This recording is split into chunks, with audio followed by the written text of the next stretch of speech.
Guruji, with the massive attendance at Prayagraj Kumbh Mela, including IIT's Baba Rise, how do we reconcile modern celebrity with the traditional renunciation? In fact, Indian culture, Indian philosophy, and spirituality has a rich tradition of unity in diversity.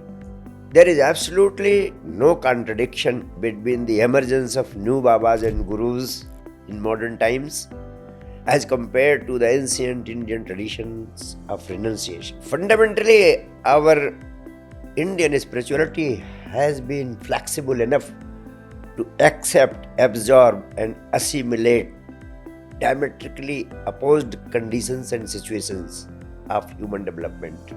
Our spiritual traditions have been flexible enough to cope with the social, economic, financial, scientific, and technological advancements in society.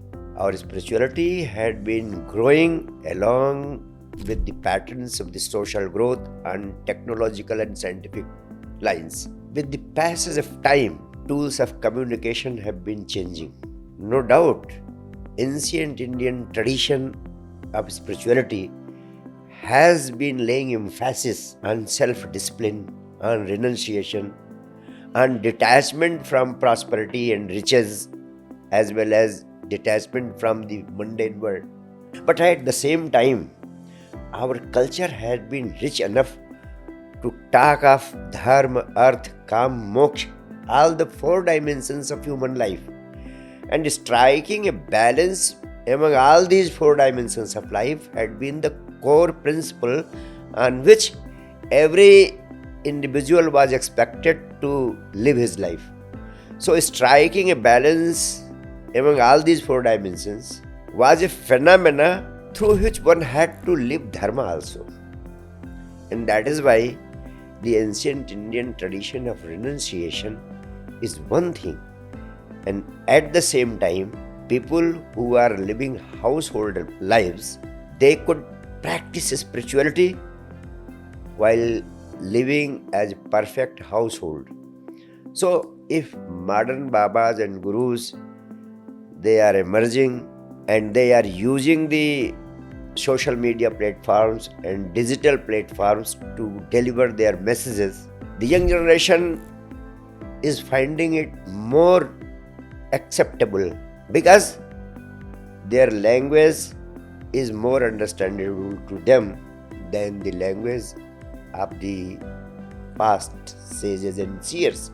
So from time to time, with the developments and changes in social fabric, there is bound to be a change in the structure of socio-political, socio-economic, and socio-spiritual fabric also.